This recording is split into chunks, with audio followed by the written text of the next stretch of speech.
DZRH, member, kapisanan ng mga broadcaster ng Pilipinas.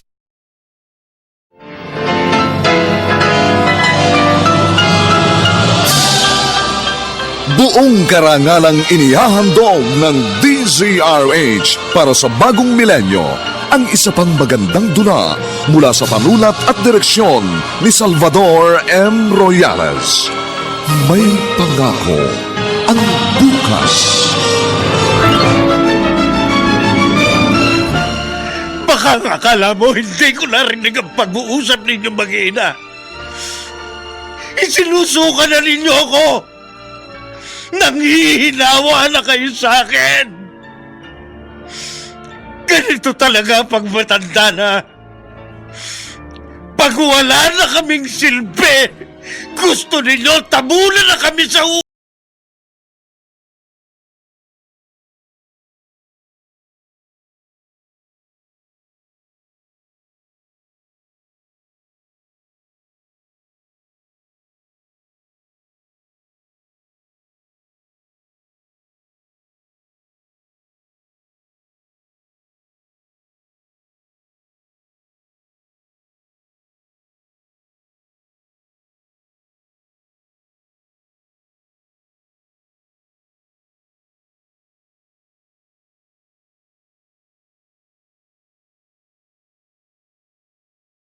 Na sa bawat himaymay ng laman ay muling mabuhay ang dugong nananalaytay sa mga ugat at unti-unting mauusal ang mainspirasyong mga katagang. May pangako ang bukas. May pangako ang bukas. Isa na namang natatanging dulang pangradyo na inyong aabangan at kalulugdan, mag-iiwan ng mga magagandang halimbawa at aral. May pangako ang bukas.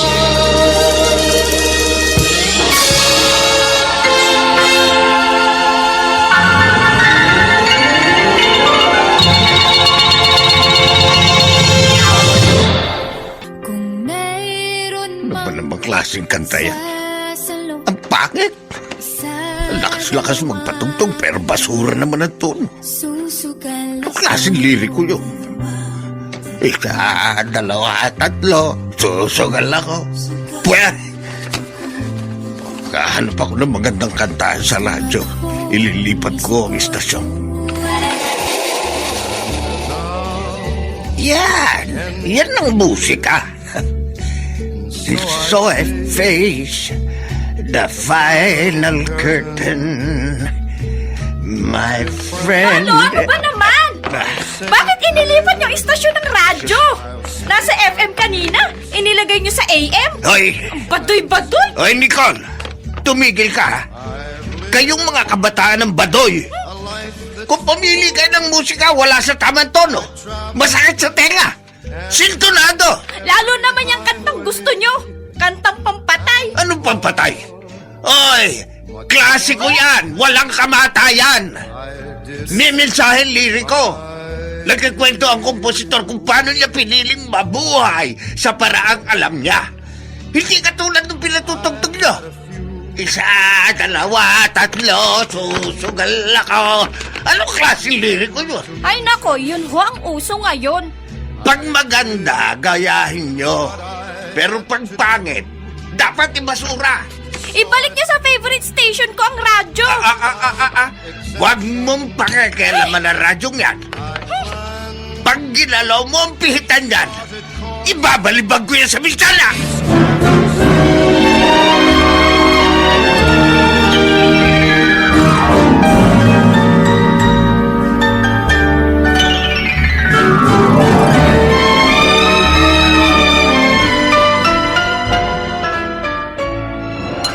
Hay naku, Kuya Zoren! Inis na inis na inis talaga ako kanina kay Lolo! Sino ba? Nung linggo nga, dito mga barkada ko. Nag-aaral kami ng pagtutugtog ng gitara. Bigla ba naman kaming sinigawan? Maingay daw kami. Kung bakit kasi sa atin pa siya nakapisan. Hoy, Nicole. Soren. Narinig ko ang pag-uusap ninyo. Huwag ganyan, ha? Kasi naman, Mama, nakakainis talaga ang ugali ni Lolo. Intindihin na lamang ninyo. Mahirap intindihin ng isang matandang nagmamaldito, Mama. Mabuti kung maliit na bata siya.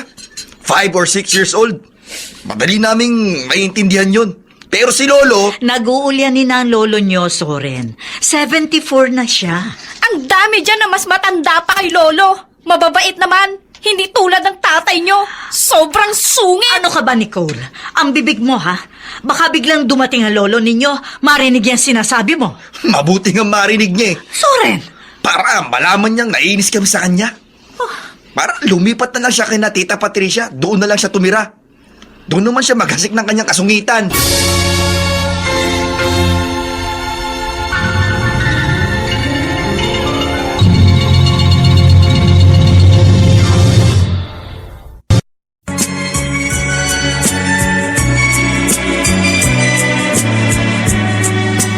At ngayon, balikan natin ang tampok na kasaysayan sa ating dulang.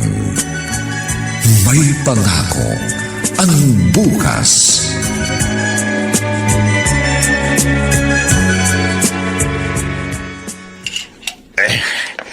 Kailangan mag-exercise ako kahit pakonti-konti.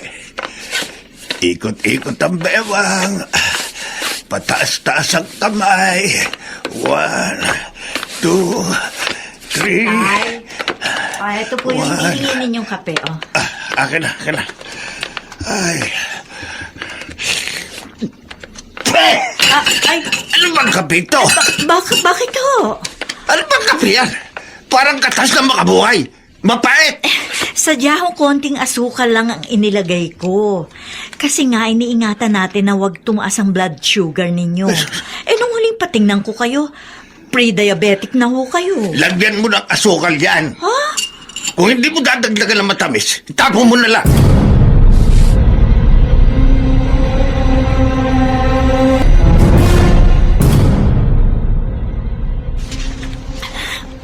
Ate, pwede ba dito na muna sa inyong itay? Eto na naman ba tayo, Mildred? Pinag-usapan na natin to dati, hindi ba? Ikaw na ang bahala mag-aalaga sa tatay natin. Kasi kayo naman na magmamana ng matag na bahay. Kung gusto mo, sa'yo na lang ang dating bahay. Hahanap kami ng ibang matitirhan. Bakit ba? Kasi nga ang hirap ng pakisamahan ng itay. Madalas mainit ang ulo. Laging nakaangil. Konting kibot, galit. Tao ka, oo. Pagpasensyahan mo ng tatay. Kung ako lang, kaya kong unawain si itay, Ate Patricia. Kaya kong pagpasensyahan. Pero ang mga anak ko, naiinis na sa ugali ng lolo nila. Madalas nga kasi, wala na siya sa katwiran. Mga anak mo, sabihin mo sa kanila konting pasensya lang. Kasi nga si itay parating nanininghal. Kaya tuloy nawawalan ng amor sa kanya mga apo niya. Kaya nga naisip ko, dito muna siya sa inyo Ay, ang problema nga nag-uopisina ako Oh, sinong titingin kay itay habang nasa trabaho kami mag-asawa? Ang mga anak namin pare-parehong nag-aaral. Sa iyo lang siya talaga pwede.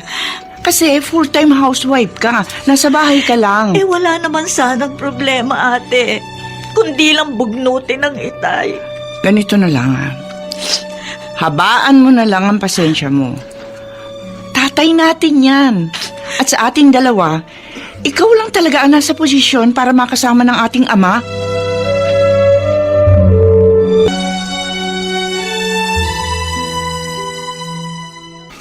Walang yakang aso ka.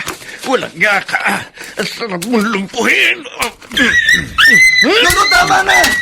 Huwag yung matawin ng walis si Kabong! Bakit yung pa binubugbog ang aso ko? Ano kasalanan ko sa inyo? Walang yayang asong yan. Bakit nga po? Hindi mo ba nakita? Ha? Ayan. Tingnan mo ang paborito kong tsinelas. Nginat-ngat niyang alaga mo. Huwag nyo kasing sinasaktan. Grabe naman kayo manakit ng hayop. Alam nyo bang yan ang hiningi kong birthday gift kay Papa nung mag-birthday ako? Madalas nga sa kwarto ko pa yung natutulog Kung ayaw mo masaktan ang aso mo, huwag mo siyang palabasin sa kwarto mo!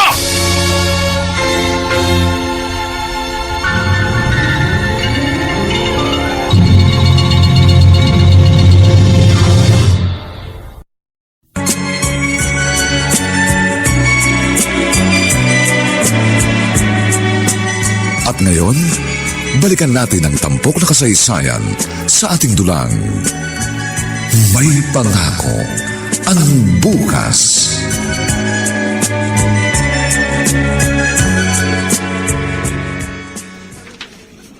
Mama, kailan ba uuwi si Papa galing Saudi? Ay naku, matagal pa, Soren. Bakit ba panay ang tanong mo kung kailan magbabakasyon ang papa mo? Kasi nga, sasabihin namin sa kanya ni Nicole na umalis na lang tayo dito. Ha? Bumili na lang tayo ng sarili nating bahay. Oo nga, Mama. Dapat may sarili na tayong bahay. Paano ang lolo ninyo? E di, iwan natin siya rito. Ayaw siyang kuhanin ni Tita Patricia eh. Ang daya naman kasi nila. Bakit tayo ang natukahang mag-alaga kay Lolo? Tayo kasi ang kapisan. Katwiran ng Tita Patricia ninyo, tayo raw naman na nagmana ng bahay, kaya dapat tayo ang mag-alaga sa lolo ninyo. Ay naku, Mama. Ang pangit na nga ng bahay na to. Alam nyo ba, sa street na to, isa tong bahay natin sa pinakaluma. Kaya umalis na lang tayo rito. Hindi pwede ang iniisip ninyong yan. Kahit ganyan ang lolo ninyo, hindi ko siya pwedeng pabayaan. Pati nga kayo, madalas singalan ni Lolo, di ba? Pinagpapasensyahan ko na lang. At yun din ang pakiusap sa inyong magkapatid. Pagpasensyahan na rin ninyo lolo ninyo dahil tatay ko yan.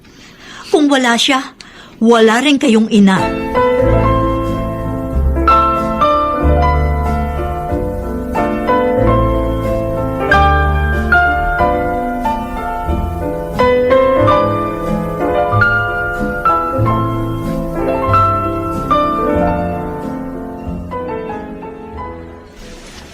Ba't umagang-umaga?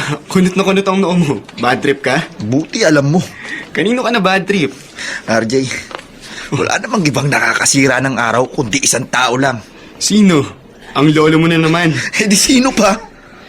Ano naman bang ginawa niya at nasira ang mood mo? Narinig niya na humihingi ako ng dagdag allowance kay Mama. Sumabad ba naman? Noon daw panahon nila, nagtsatsaga silang pumasok sa school ng walang baon.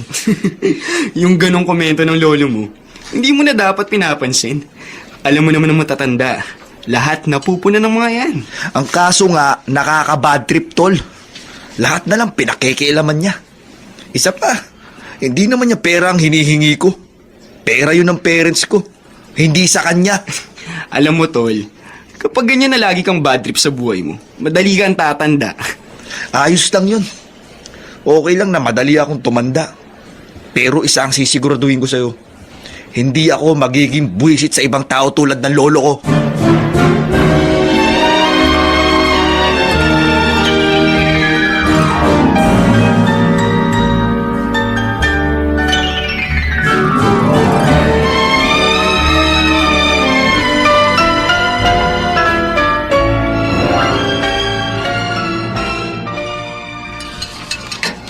Nicole, hindi ka ba busy, anak? Hindi naman po, Ma. Wala kaming assignment ngayon. Halika, tulungan mo ako magluto. Dalaga ka na, kaya kailangan may alam ka na sa kusina. Para pag nag-asawa ka na, mahahainan mo na ng masarap na putahing asawa at mga anak mo.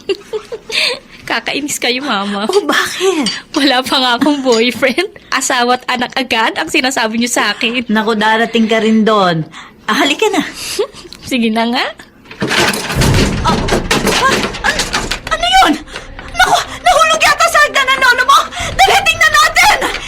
Itay! Itay, napaano kayo? Itay! Mama! Tingnan niyo ho! Sa baba po ng hagdanan!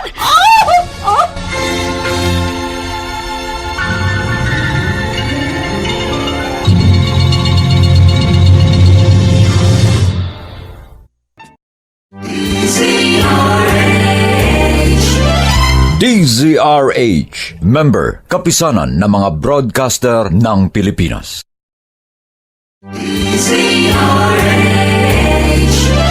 DZRH, member, kapisanan ng mga broadcaster ng Pilipinas.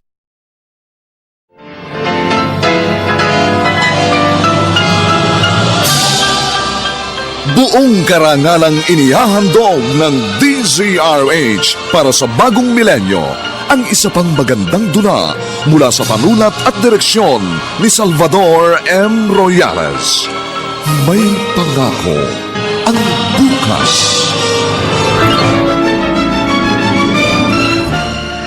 Baka ang akala mo hindi ko narinig ang pag-uusap ninyo mag-ina. Isinusuka na ninyo ako. Nanghihinawa na kayo sa akin. Ganito talaga pag matanda na. Pag wala na kaming silbi, gusto ninyo tabunan na kami sa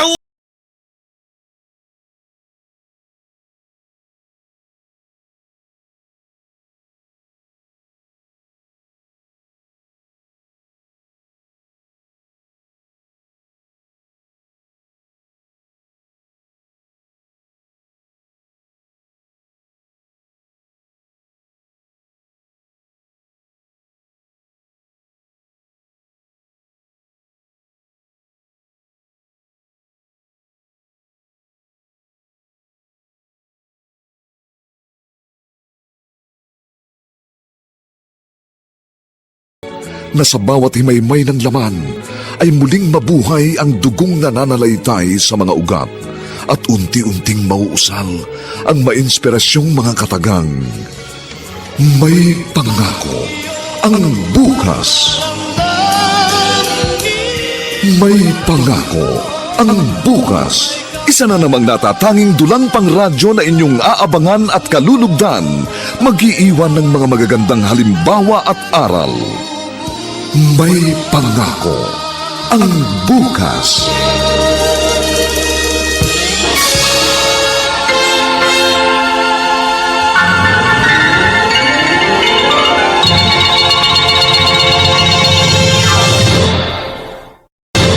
Anong nangyari, Itay? Kinuha ko ang gitara sa kwarto ni Zoren. Naisipan ko kasi kakanta ako ng mga kundiman. Tutugtugan ko sarili ko, kaso nadupilas ako't nabitiwan ko ang gitara. Naku, Mama. Magagalit si Kuya Zoren. Nabasag ang kanyang gitara. Itay, nasaktan ho ba kayo? Kampi lang. Hindi naman ako tuluyang nahulog eh. Nakakapit ako sa gabay ng hagdan. Pero yan nga, nabitiwan ko ang gitara ng anak mo. Ako na lang ho ang bahalang magpaliwanag kay Soren. Aliw kayo, kumapit ho kayo sa akin. Ay, O dahan-dahan mo. Nanginginig ang mga kamay ninyo Mabuti ho nakahawa kayo kaagad. Wala ho bang masakit sa mga paan ninyo?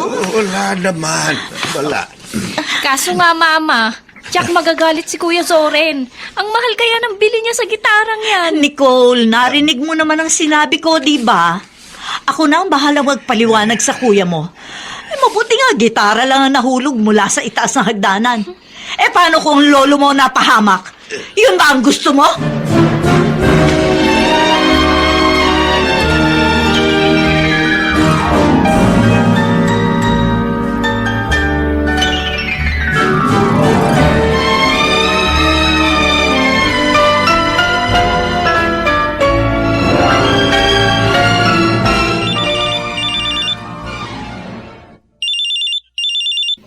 Nicole, narito pa ako sa university. Bakit ka tumatawag? Kuya Zoren, bad news kaya ako tumawag. Anong bad news? Anong ibig mo sabihin? Ang gitara mo, nawasak. Ano? Bakit? Anong nangyari? Pinakialaman ni Lolo. Tapos nabitawan niya habang bumababa sa hagdanan. Ayun, wasak na wasak. Buwisit talaga ang matandang yan. Bakit hindi pa siya ang nahulog sa halip na yung gitara ko? Yun nga rin ang iniisip ko, Kuya. Bakit hindi pa siyang nahulog? Pero alam mo, parang kampi pa sa kanya si Mama. Uuwi agad ako. Makikita sa akin ng matandang yan.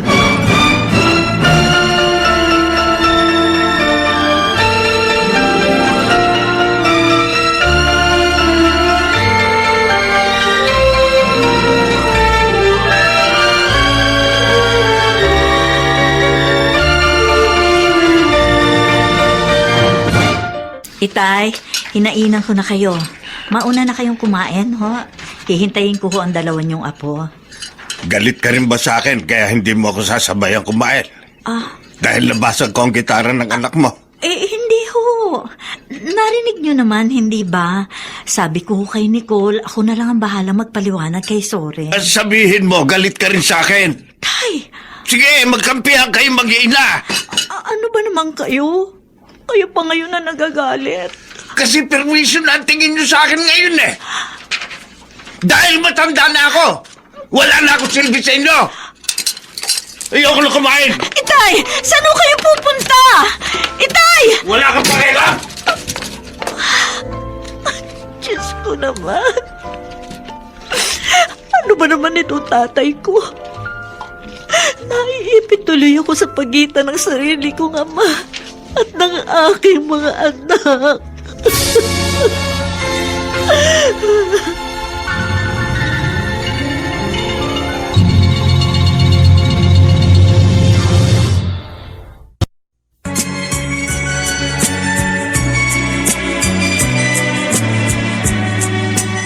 At ngayon, balikan natin ang tampok na kasaysayan sa ating dulang. May pangako ang bukas.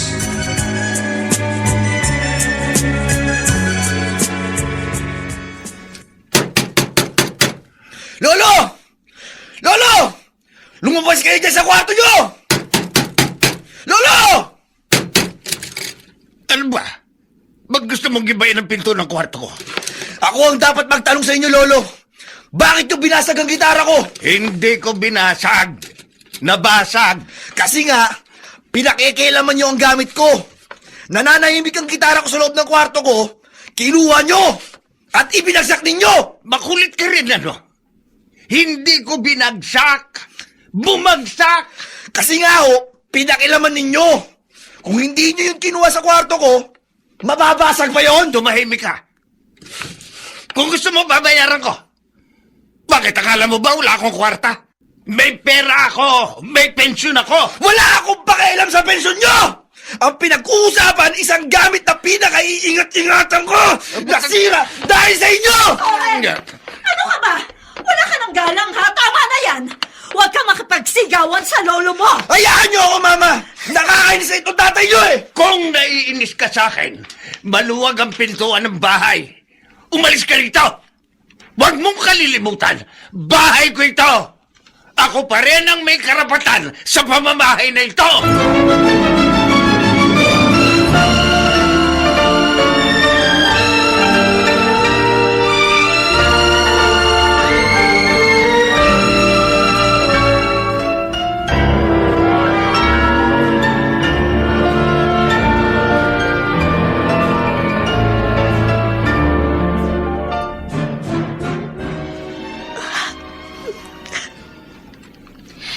Mama, kayo na mismong nakarinig.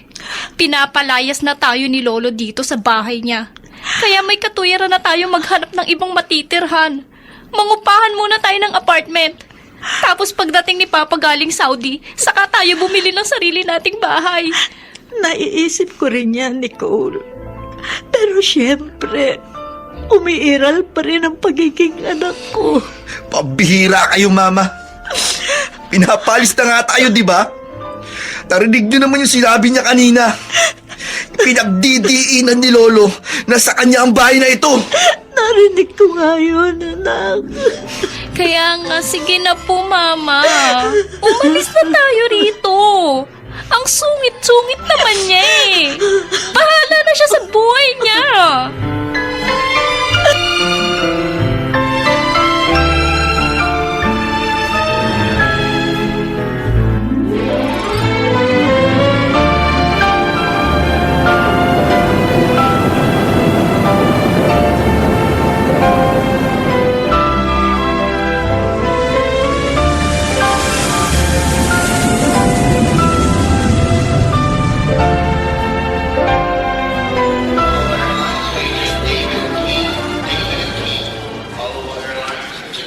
Sadyang hindi ko sinabi kay Mildred na ngayon ang uwi ko. Pati sila Soren at Nicole, masusurpresa sila sa bigla kong pag-uwi. Tataksi na ako. Taxi!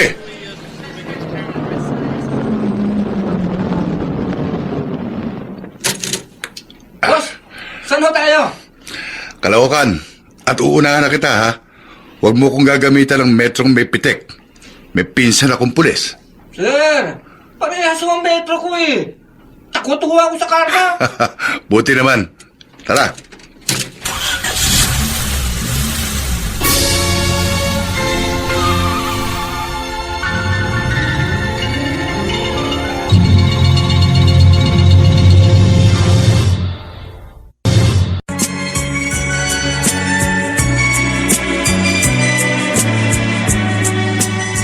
Ngayon, balikan natin ang tampok na kasaysayan sa ating dulang. May pangako ang bukas.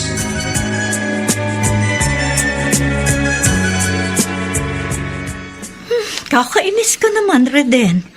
Nung isang araw magkausap tayo sa telepono, hindi mo man lang sinabi sa akin na ngayon na pala ang uwi mo. Kasi nga, gusto ko kayong surpresahin.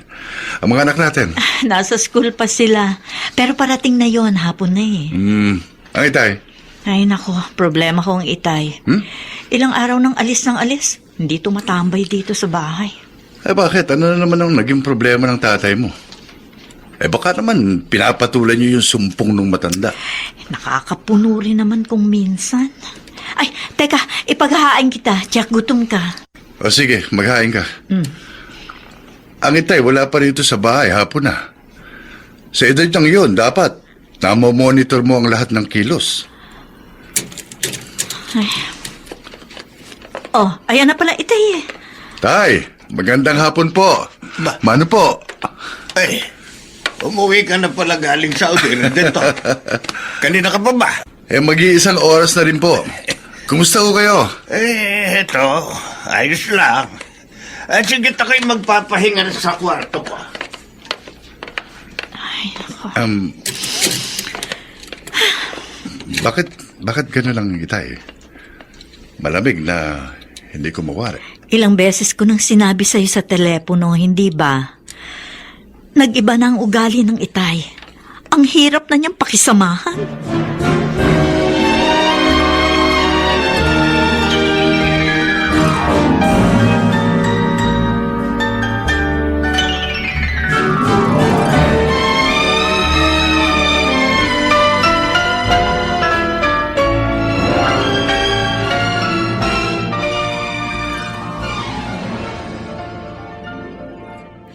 Ngayon dumating na ang manugang ko. Alam ko magsusumbong sa kanya mga apo ko. Pasasamain nila ako ng gusto sa kanilang ama. Uy, ano ba sa akin? Kung gusto nila akong iwan, edi umalis sila. Hindi ko sila pipigilan. Ipakikita ko sa kanila na kahit wala sila, kaya kong mabuhay. Buti nga yung nag-iisa. Buti yung nag-iisa ako dito sa bahay ko. Wala akong kabibusitan.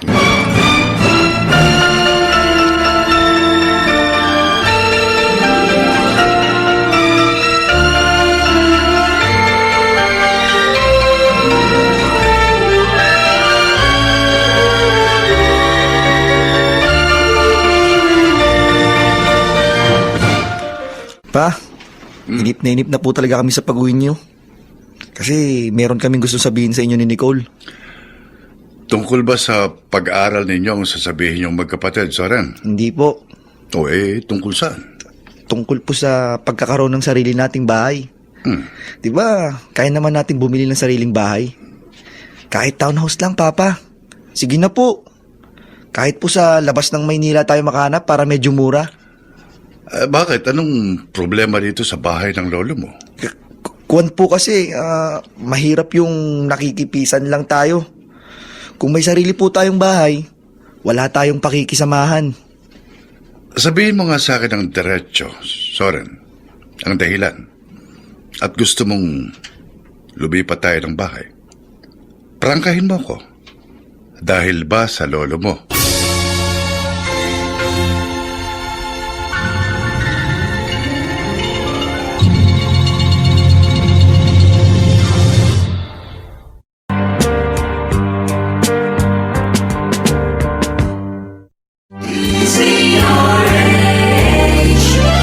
DZRH, member, kapisanan ng mga broadcaster ng Pilipinas.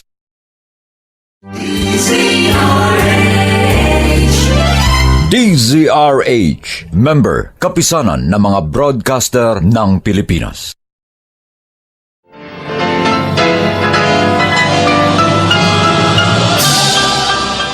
Buong karangalang inihahandog ng DZRH para sa bagong milenyo ang isa pang magandang dula mula sa panulat at direksyon ni Salvador M. Royales. May pangako ang bukas. Baka akala mo hindi ko narinig ang pag-uusap ninyo mag-ina. Isinusuka na ninyo ako. Nanghihinawa na kayo sa akin. Ganito talaga pag matanda na. Pag wala na kaming silbi, gusto ninyo tabunan na kami sa uka.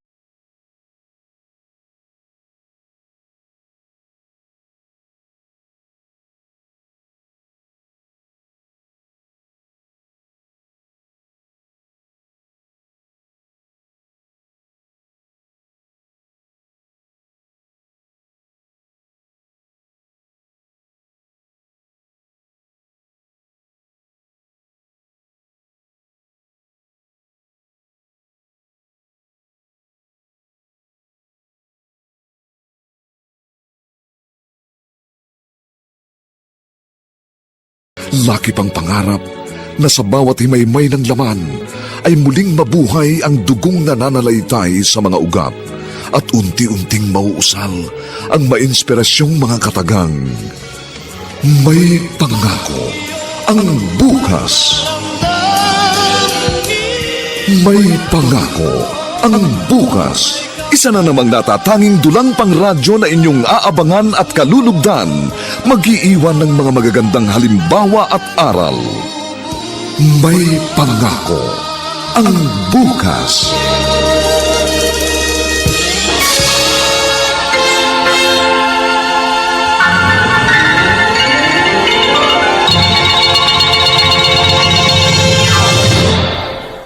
Pumayag na po kayo bumili tayo ng sarili nating bahay. Investment din naman po yun, di ba? Can afford naman tayong bumili.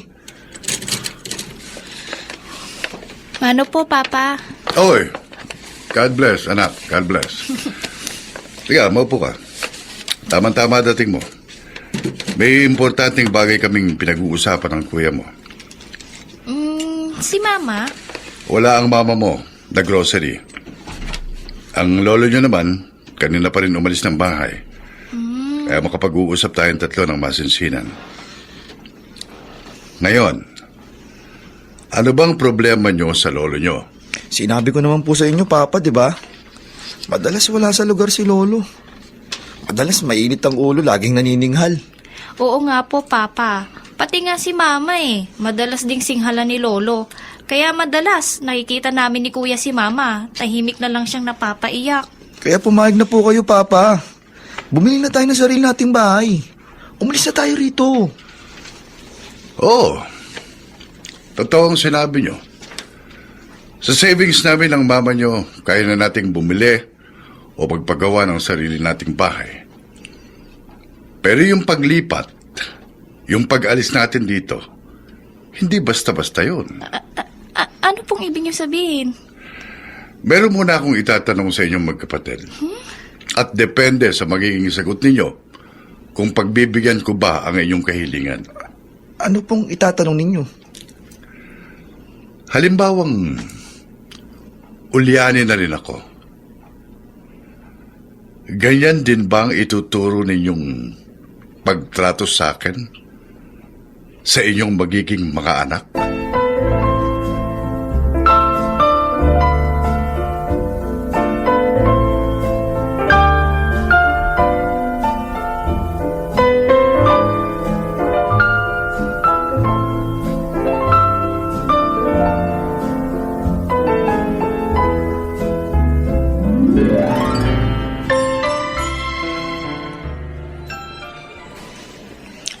RJ, na-bad trip din ako sa papa ko.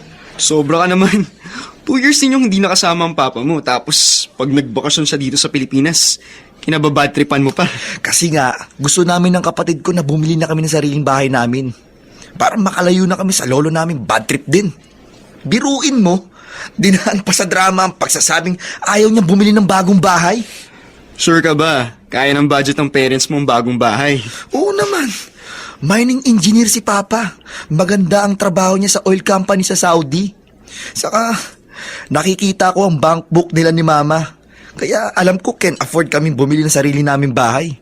Kaso nga, ayaw niya. Alam mo, Tol, Naiintindihan ko ang airpods mo. Ikaw, nagiging KJ ka na rin eh. Hindi sa KJ. Instead na kaasaran mo ang lolo mo, dapat inuunawa mo siya. Matanda na kasi yun. At ang matatanda, marami na silang insecurity sa buhay.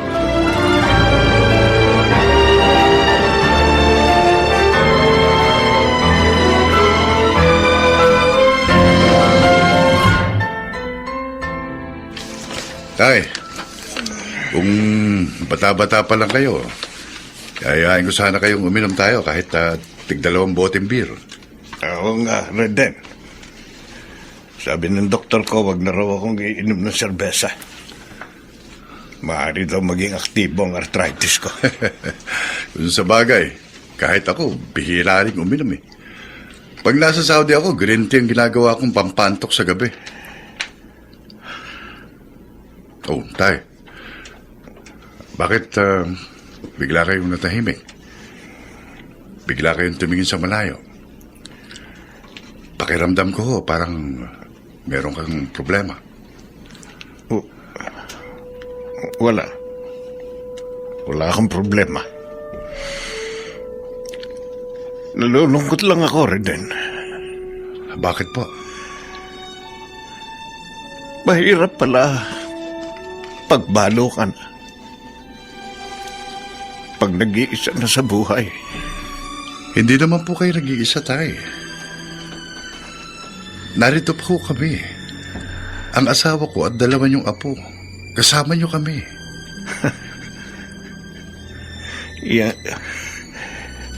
Yang asawa mo,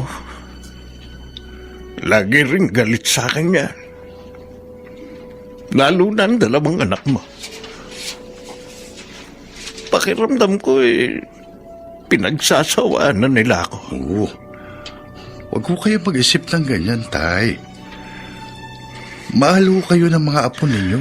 Lalo ng asawa ko. Anong mahal? Reden, nasa malayo ka kaya hindi mo nakikita ang galaw nila. Pakiramdam ko, gusto na nila akong mawala. Para wala na silang iniintinding matanda.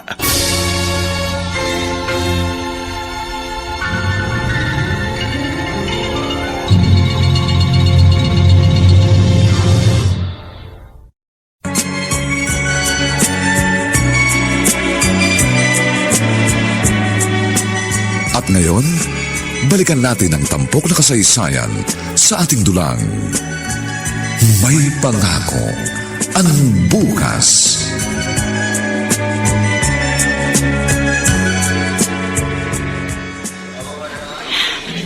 Sa loob ng maraming taon ng ating pagiging mag-asawa, yung ganito ang pinakamalungkot na araw para sa akin. Yung ganito na ihahatid kita dito sa airport. Ilang taon na lang, Mildred. Pag nakatapos si Zoran at Nicole, pipirme na ako dito sa Pilipinas. Matagal pa yun. Napakabilis ng panahon. Isa pa, sa pagtatrabaho ko sa Saudi, gumanda ang buhay natin. Mining engineer ka. May mga minahan naman dito sa Pilipinas, hindi Oo. ba? Pero karamihan sa minahan dito sa atin, ando sa Mindanao. Kung doon ako magtatrabaho, doon din ako pipirme. Delikado pa. Alam mo naman sa Mindanao, madalas may gulo. At saka, hindi ako makakakuha rito ng sweldong sinlaki ng sinusweldo ko sa Saudi. Bahala ka na nga. O, tawagan mo agad ako pagdating mo sa Jeddah, ha? Oo. Yun naman talagang lagi ginagawa ko eh. Uy, siya nga pala. Huwag kang masyadong nagpapa-stress kay Itay, ha? Maraming kilos at ugali ang Itay na nakakainis talaga. Hindi mo lang alam yun. Pero, salamat. Kasi ikaw pang manugang lang ang nakakaintindi sa kanya. Matanda na ang tatay mo, Mildred. Obserbasyon ko sa kanya, nagkaka-Alzheimer's na. Kung minsan mabait, pero madalas aburrido at mainit ang ulo. Sinabi mo pa, Kaya naman madalas nayayamot ang mga anak natin sa kanya. Lagi mong pagsasabihan yung dalawang yun, ha? Hindi dapat kinayayamutan ang kakulitan ng matandang nag-uuyanin. Ang dapat, lalo pang pinapakitaan ng malasakit para maramdaman nilang meron pa rin silang halaga.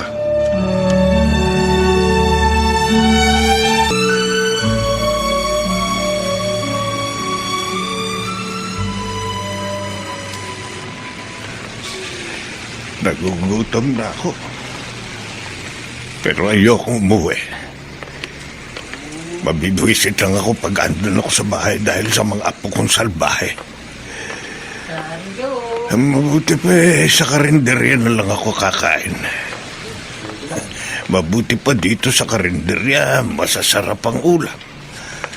Sa bahay namin parang pinanghihinayangan ni Mildred ang ipinapakain sa akin.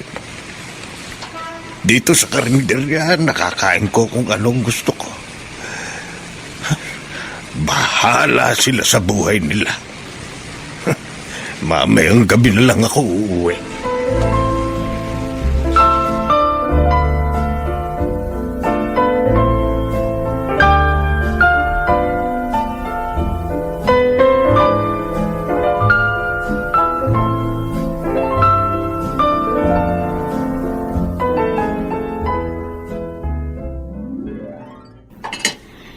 Nicole, naghain na ako. Kakain na tayo.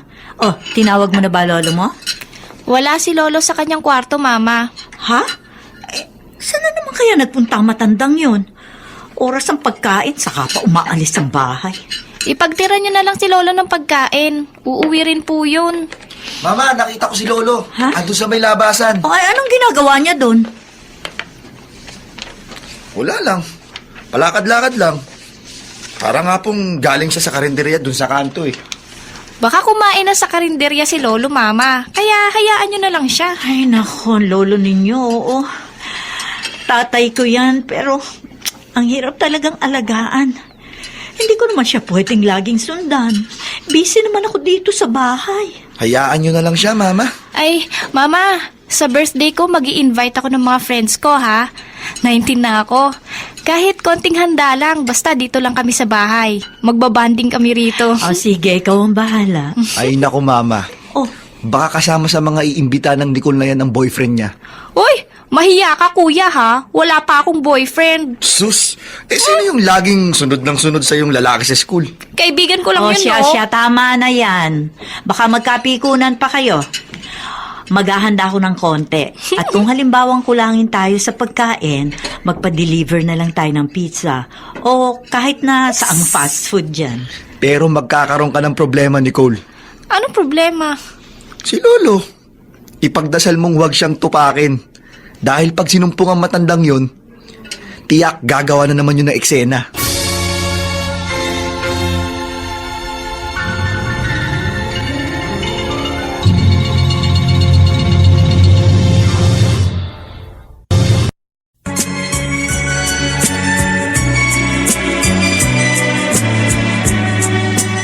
At ngayon, balikan natin ang tampok na kasaysayan sa ating dulang.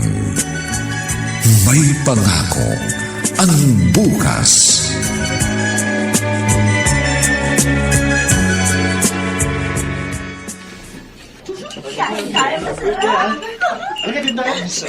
Ay, Kuya Zoren, halika rito. Ipapakilala kita sa mga kaibigan ko. Hi, Kuya! Hello, enjoy lang kayo ah.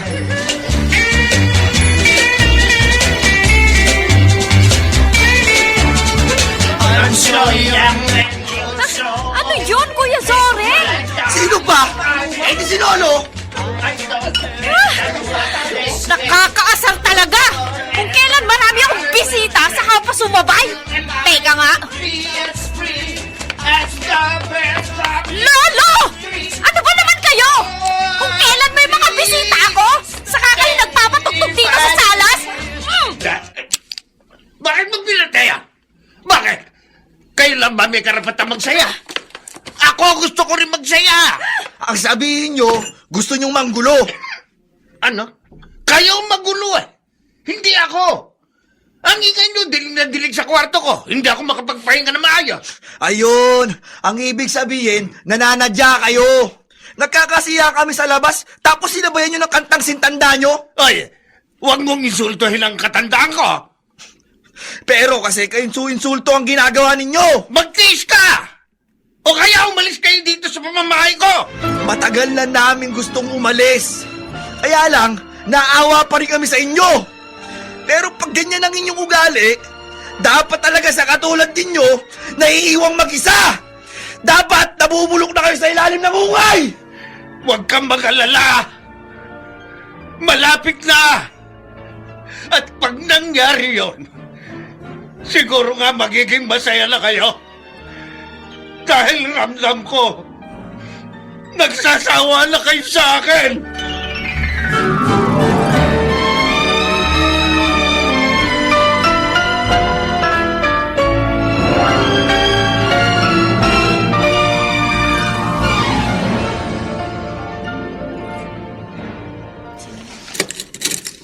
Itay, pumasok na ho sa school ang mga bata.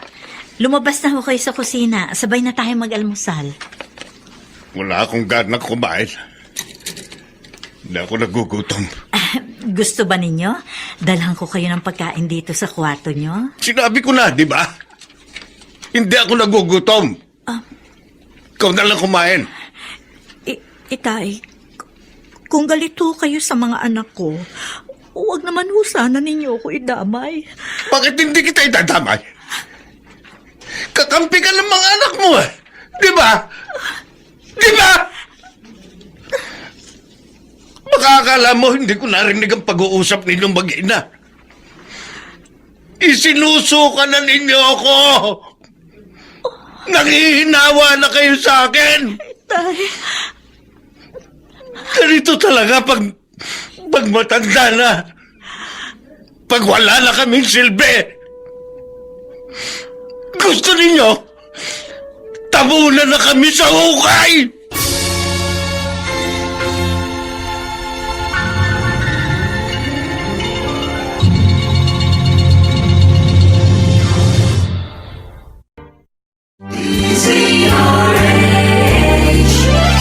DZRH, member, kapisanan ng mga broadcaster ng Pilipinas.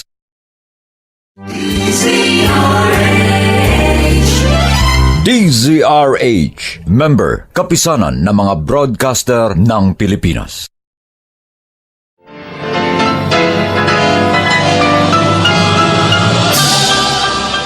Buong karangalang inihahandog ng DZRH para sa bagong milenyo ang isa pang magandang dula mula sa panulat at direksyon ni Salvador M. Royales. May pangako ang bukas.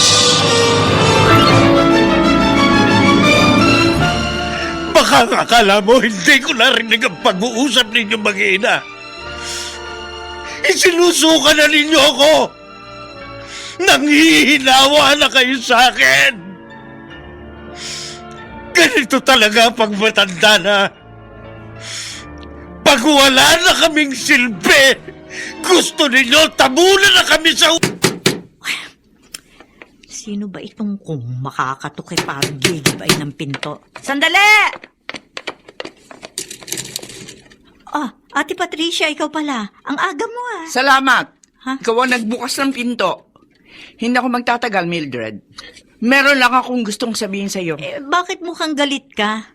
Ano ba yung sasabihin mo? Bakit pinababayaan mo ang tatay? Ano? Sino nagsabi sa'yo na pinababayaan ko ang tatay? Alagang-alaga ko siya dito, Ate Patricia. Kahit nga nakakainis ang ugali niyan eh. Asikasong-asikaso ko siya rito. Pero nagsumbong sa akin ng isang kasama ko sa opisina. Madalas daw niya makitang kumakain sa karinderya sa may labasan ng Itay. Bakit? Hindi mo ba siya napapakain na maayos dito sa bahay niyo? Magdahan-dahan ka naman sa pagsasalita. Sagana siya sa pagkain dito. Halimbawang hindi namin siya nakakasabay, ipinagtitira ko siya para siguradong meron siyang kakainin pag uwi niya dito sa bahay. Bakit ganun ang sumbong sa akin? Ewan ko sa taong nagsumbong sa'yo. Kung gusto mo, halika sa kusina. Tingnan mo, ang dami kong niluto. At tingnan mo rin, may sariling adult milk ang tatay.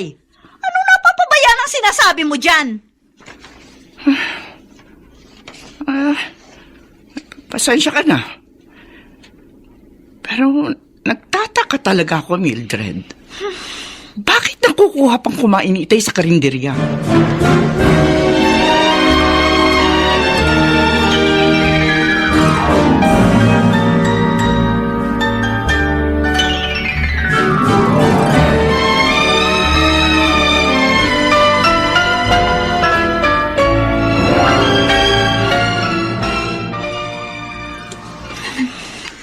Kakausapin ko ang Itay pagdating niya mamaya. Bakit siya kumakain sa karinderya? Lagi namang maraming pagkain dito sa bahay. Ay, ayan na ata siya. Narinig ko bumukas ng pinto. Kailangan ko binom ng tubig. Itay, mabuti ho dumating na kayo. Galing ho dito si Ate Patricia. Uy, ano sa akin kung galing dito, kapatid mo? Kasi ho nagagalit ho siya sa akin. Bakit ko raw kayo hinahayaang kumain sa karinderya? Sabi ko naman ho, hindi ko alam na kumakain kayo sa labas eh. Bakit nga ho ba nagpupunta pa kayo sa karinderya? Ang dami naman nating pagkain dito. Mabigat ang dugo sa akin ng mga anak mo. Iniisip siguro nila, pabigat ako sa inyo. Itay, wala hong nag-iisip ng ganyan sa inyo sa dalawang anak ko. Huwag mo na silang pagtakpan. Malinaw ang sinabi sa akin ng panganay mo. Dapat daw nabubulok na ako sa ilalim ng hukay. Hindi nyo lang ako maiwan. Pero gusto nyo, mamatay na ako. Hindi ho totoo yan. Ano ba naman kayo, Itay? Sinabi na, hindi ba? Salitang galit lang ho yun. Pinagsabihan ko na nga ho sila eh. Ang nasabi na, hindi na mababawi pa. Isa pa, hindi yung lalabas sa bibig lang anak mo kung hindi totoo sa loob na.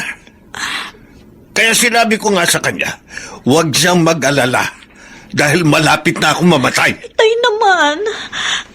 Sa totoo lang, gusto ko na naman talaga mamatay. Gusto ko na sumunod sa iyong ina.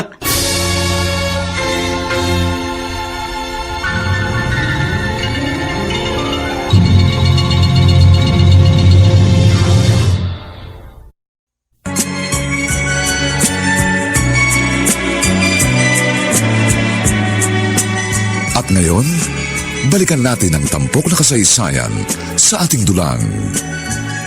May pangako ang bukas.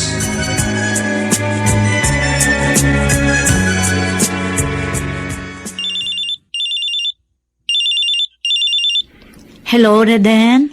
Mildred, kumusta kayo dyan? Ayos naman, walang problema. Ang pag-aaral ng mga anak natin, okay din. Masipag naman sila mag-aaral. Kaming mga Filipino engineer dito sa company namin. Medyo may problema kami. Ha? Bakit? Anong problema ninyo? Gustong baguhin ng employer namin ang kontratang pinirmahan namin. Ang gusto nila, bawasan ang malaking sweldo namin. Siyempre, ayaw namin pumayag. Kung hindi raw kami papayag, umuwi na lang daw kami. Anong plano ninyo? Napagkasunduan namin, uuwi talaga kami kahit wala sa oras. Kasalanan kasi nitong mga ibang lahi rito eh. Yung mga Thailander at mga Indiano. Tumatanggap ng mababang sweldo. Nadadamay kaming mga Pilipino. Sige, umuwi ka na lang. Total naman may konti na tayong ipon. Siya nga pala. Kumusta ang itay? Ay, nako. Problema pa rin. Mas lumala pa ngayon. Anong ibig mo sabihin? Ang mga anak natin, hindi na kinakausap ng Itay. Ito namang dalawa, nakikipagtikisan sa lolo nila. Naiipit ako sa gitna, Rede. Siya. Huwag ka na umiyak. Hayaan mo. Uuwi na lang ako para may makatuwang ka sa pag-aayos ng problema sa pamilya natin. Mabuti pa nga. Mag-iingat ka. Hihintayin ka namin.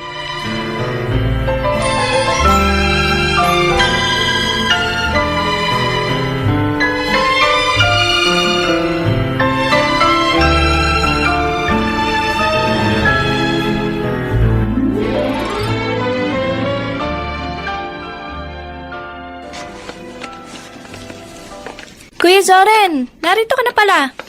Wala ang isang prof namin kaya maaga akong umuwi. Ikaw, kanina ka pa din ba dito sa bahay? Magkasunod lang tayo. Ay, siya nga pala kuya. Yung high school classmate ko. Yung kapitbahay natin dyan sa tapat. Ah, kilala ko yun. Okay, anong tungkol sa kanya? Magdidibo siya. Humihingi ng pabor. Baka raw naman pwede tayong dalawa na makasali sa kotilyon. Bigla raw umatras yung isang pares eh. Tayo ang gustong ipalit. Eh, hindi na ako nakatanggi. Saan gagawin? Sa basketball court? Huwag kang ang suplado. Nakikiusap yung tao. Sige na kuya. Umuo na ako eh. Bumayag ka na. Wala na raw silang ibang makukuha. Sige, sumagot ka na pala eh. Isinubo mo na pala ako. Ano pang magagawa ko? Ano ba yung narinig kong pinag-uusapan ninyo magkapatid, ha? Ay nako, kami po ni kuya. Kasali raw kami sa kotilyon sa dibu ng dating high school classmate ko. Kaklase mo nung high school? Eh bakit ngayon lang magdidibo? Mas matanda talaga ako ng 1 taon sa kanya, mama. Proxy lang naman kami. Isinubo ako ng babaeng yan. Kita. Eh, wala na raw kasi ibang makukuha. Eh, alam nila, may gown ako. Ikaw naman, meron kang coat. Oo nga naman, Soren. Hayaan mo na. Pakikisama lang. Mahirap yung walang pakikipagkapit bahay. Ah, kailan ba yun? Biglaan nga po, mama eh. Sa linggo na. Nako, masasabay pa sa pag-uwi ng papa ninyo. Ah, hindi bale. Kung gabi uuwi ang papa ninyo, ako na lang ang susundo sa kanya sa airport.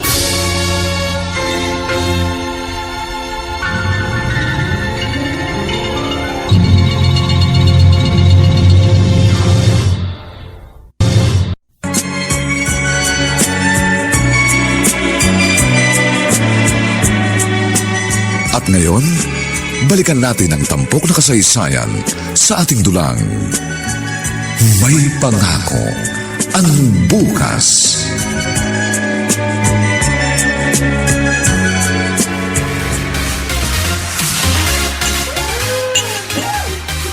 Kuya Zoren, patapos ng party. Nagpaalam na ako sa celebrant. Halika na, umuwi na tayo. Ano ka ba naman? Ngayon pala ako nag-enjoy. Ba't nagpaalam ka na agad? Kasi nga, nakita ko medyo lasing ka na. Kanina bago umalis si mama papunta sa airport, tinawag niya ako at ibinilin ka niya sa akin. Umuwi raw tayong maaga. KJ ka naman. Ano ka ba? Susunduin nga ni mama si papa, di ba? Gusto mo abutan ka ni papa na lasing ka? Masasabon ka nun. Sige na nga, tayo na. Nananakot ka pa. Hindi kita tinatakot. Kabilin-bili na naman ni papa sa atin yun, di ba? Na huwag tayong iinom ng alak. Pati nga ako nakainom ng red wine eh. Nahihilo na rin ako, kaya umuwi na tayo. Sige, umis ka po na tayo. Pero pagdating sa bahay pagtimpla mo ako ng kape. Oo na. Sige na, kulit naman ito. Lasing ka na talaga eh.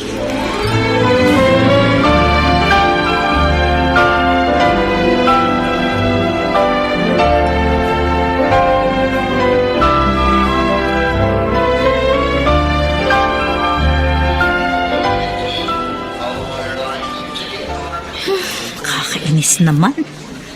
Sabi nung isang airport personnel, madidelay daw ang flight galing Jeddah. Nagkaroon daw ng technical problem. Aga-aga ko pa naman pumunta dito sa airport para sunduin ang asawa ko. Paano ba to? Mapapanis ako sa paghihintay dito. Anong oras kaya darating ang eroplanong sinakyan ni Reden?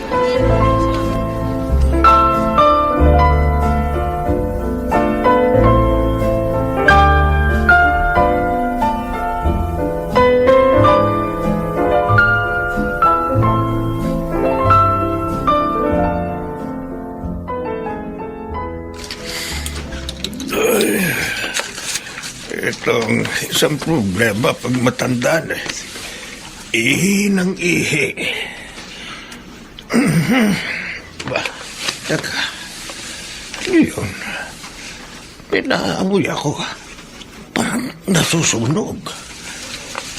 Sa ganitong oras ba ng gabi may nagsusunog ng basura sa aming mga kapitbahay? Nako. Aba, larito sa loob ng bahay namin ang usok. Makapal na usok. Larito sa bahay namin ang sunog. Oo nga, Nasusunog ang bahay namin! Mildred! Mildred!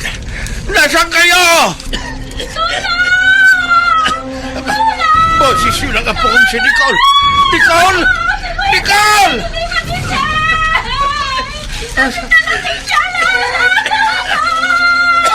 Makapal lang usok dito sa loob ng bahay! Nasaan kayo? Nicole!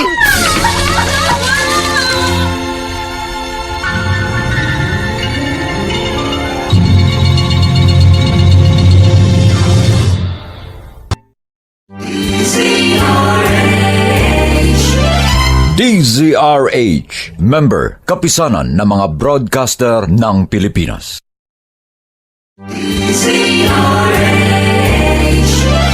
DZRH, member, kapisanan ng mga broadcaster ng Pilipinas.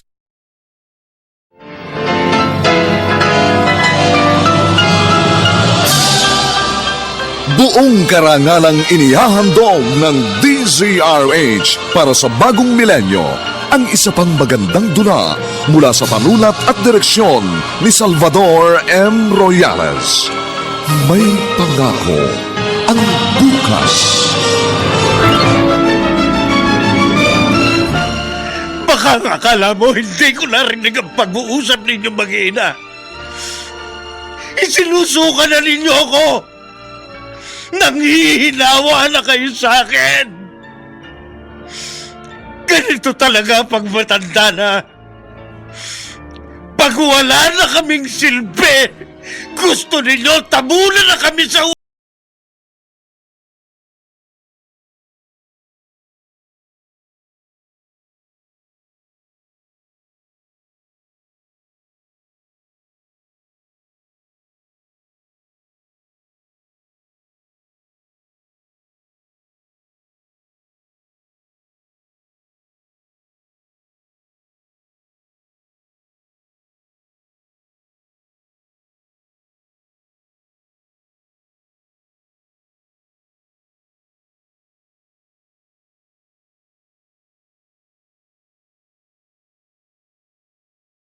Na sa bawat himaymay ng laman ay muling mabuhay ang dugong nananalaytay sa mga ugat at unti-unting mauusal ang mainspirasyong mga katagang.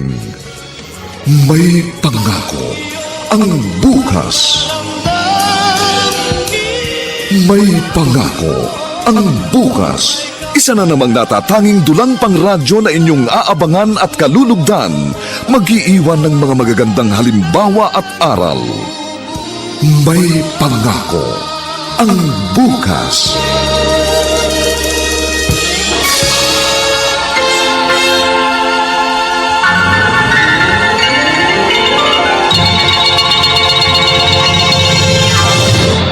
Nicole! Nasaan ka?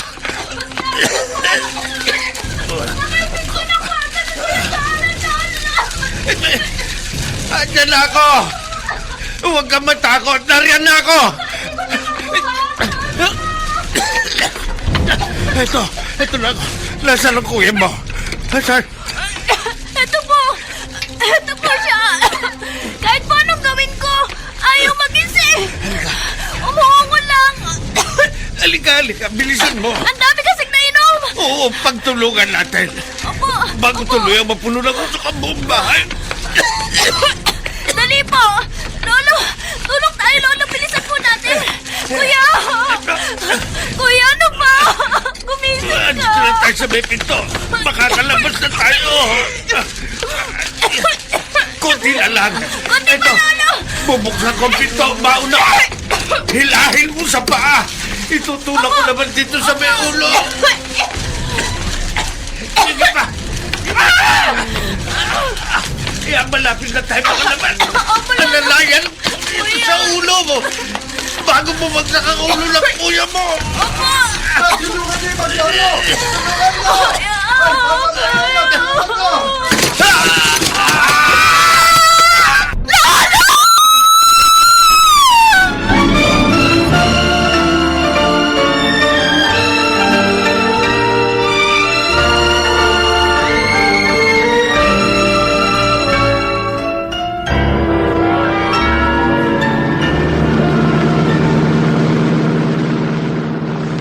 Pasensya ka na, Mildred. Delayed ng mahigit 2 oras ang schedule ng pagdating namin sa airport. Oo nga, Reden. Inip na inip ako eh. Pero mas mabuti na rin ang nangyari. Na-detect agad ang technical problem ng eroplano nang mag-stop over kayo sa Hong Kong. Kung hindi baka kung ano pa nangyari. Nasa inyong dalawa, hindi mo kasama. Nasa party si na Nicole at Soren nang umalis ako sa bahay. Mag-aalas 2 na pala. Sigurado, himbing na ang tulog ng dalawang yon pagdating natin. Aba, Mamang driver, bakit madaling araw na matraffic pa rin? Ma'am, may sunog yata. Ha? Oo nga, parang may sunog na. May mga sirena ng bombero ko naririnig. Tag-araw na naman ho, sir. Usong-uso na naman ang sunog. Sinabi niyo pa, Manong, kailangan konting ingat. Ang sabi nga, manakawan ka na ng 10 beses, huwag ka lang masunugan. Malayo pa ho ba dito sa inyo, sir? Medyo malapit na. Pagkanan sa kantong yan, tanaw na. Raden, tingnan mo parang sa lugar yata natin yung sunog. Ha? Baka isa sa mga kapitbahay natin. Ang mabuti pa, bumaba na tayo rito. Bitbitin na lang natin ang maleta mo. Bigla akong kinutuban, Raden. Malakas ang kabog ng dibdib ko.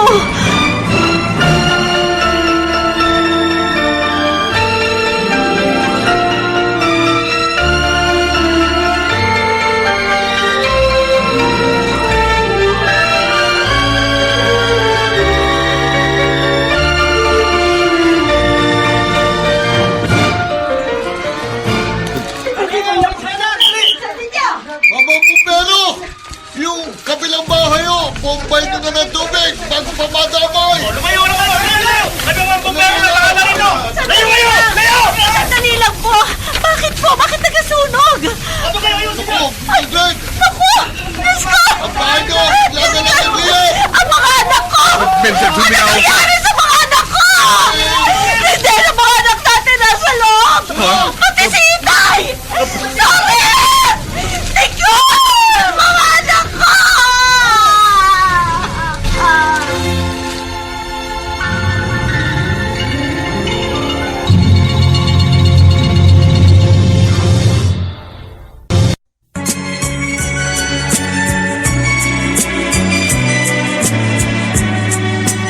At ngayon, balikan natin ang tampok na kasaysayan sa ating dulang. May pangako ang bukas.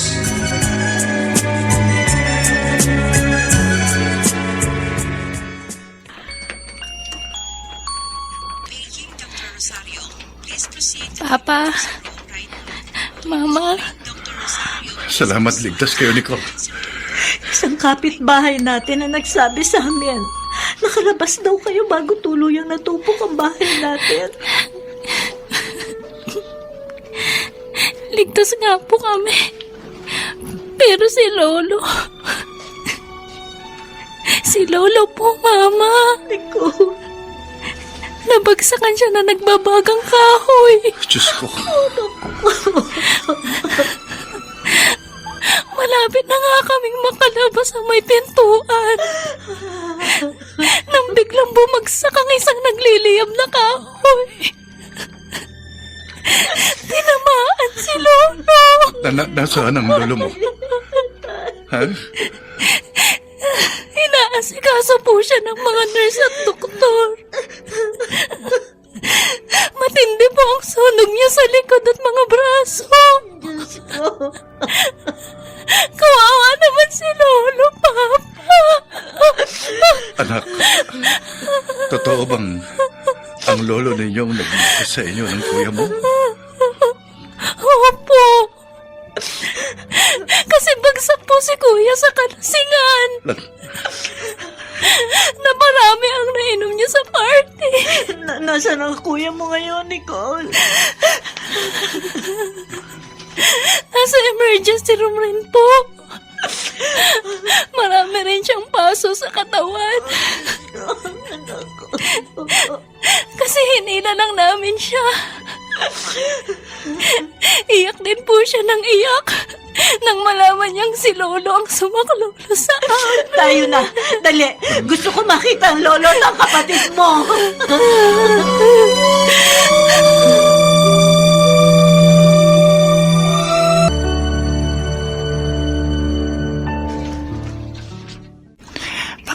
ko makontak ang telepono ni na Mildred. Bira. Sa cellphone ko nga siya tatawagan. Hello, Ate Patricia. Bakit ba hindi ko makontak yung landline nyo? Ha?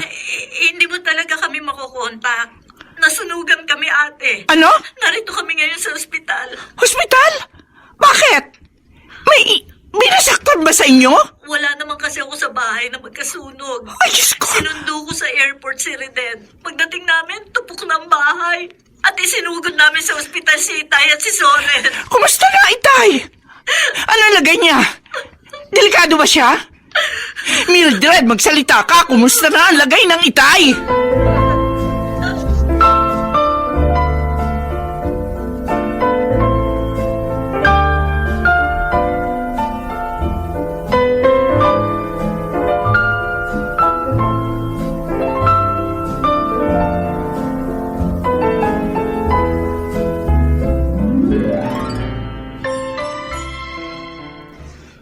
Zorin, ba't hindi mo ko tinext na nasunugan pala kayo? Kung di pa ako pumunta sa lugar nyo, hindi ko malalaman. Pati cellphone ko. Hindi ko na nalaman kung saan napunta, RJ. Buti, yun lang mga sugat na inabot mo. Kung hindi ako sinakluluan ng lolo ko, kasama sana akong natupok ng bahay namin, tol. Ang lolo mo nagligtas sa'yo? Oo. Bagsak kasi ako sa kalasingan. Umatid kami ng kapatid ko sa party. Kahit anong gawin nila, hindi ako magising. Halo-halo na kasi ang ininom ko. May hard, may beer, may imported. Nasobrahan ako. Liruin mo. Ang lolong kinaiinisan ko. Siya pang nagligtas sa buhay ko. Sinabi ko naman sa'yo makulit lang ang lolo mo. Kasi nga, matanda na. Pero tulad ng lagi kong sinasabi sa'yo noon pa, walang lolo na hindi nagmamahal sa kanyang apo. At ngayon, napatunayan mong totoo ang sinabi ko.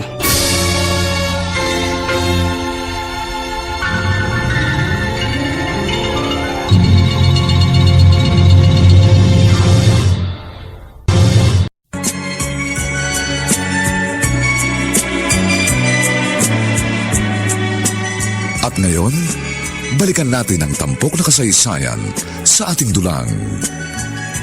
May pangako ang bukas.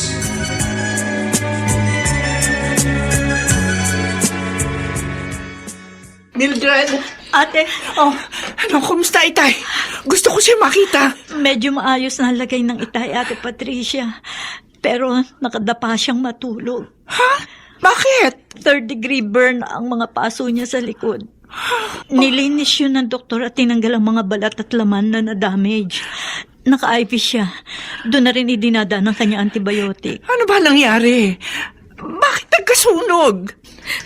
Kasalanan ko po, tita. Anong kasalanan mo? Kasi nga po nalasing si Kuya Soren. Oh. Nanghihingi siya sa akin ng kape. So nag-init ako ng tubig. Nakatulugan ko na siyang naging sanhi ng sunog. Sabi ko nga, buti na lang at nagising ang lolo nila. Kung hindi, 3 sana silang kasamang naabo, kasama ng bahay namin.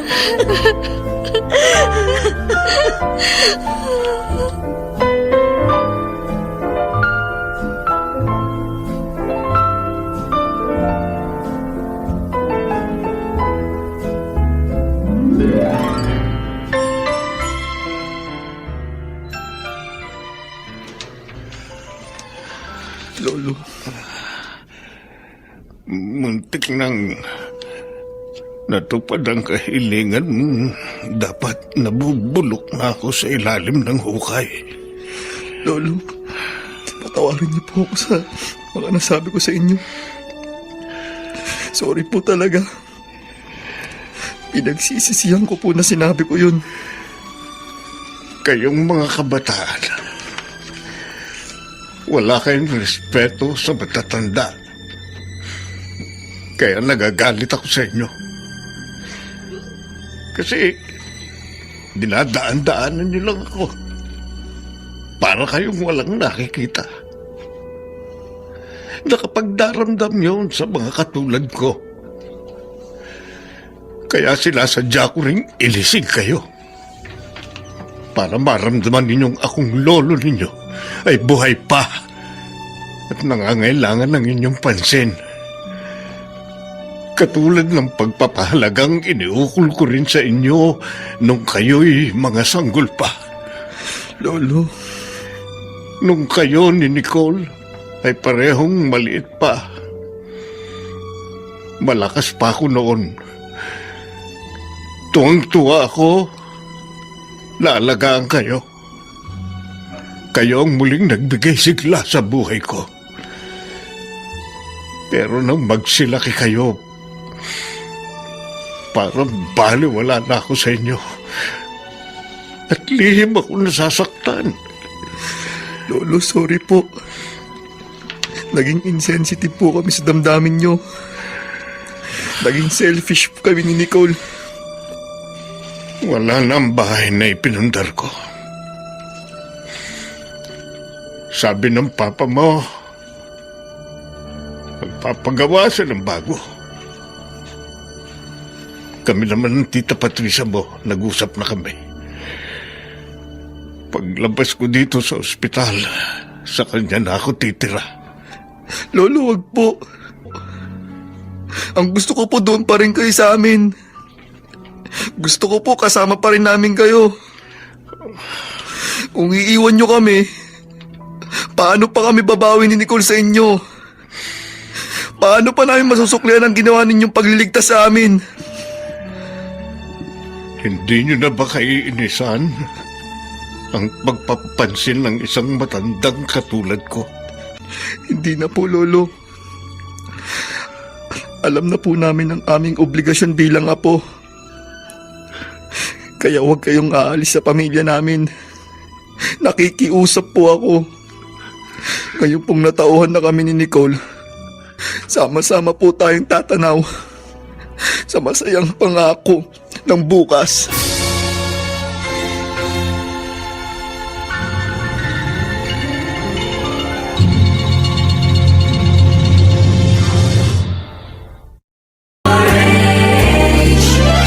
DZRH, member, kapisanan ng mga broadcaster ng Pilipinas.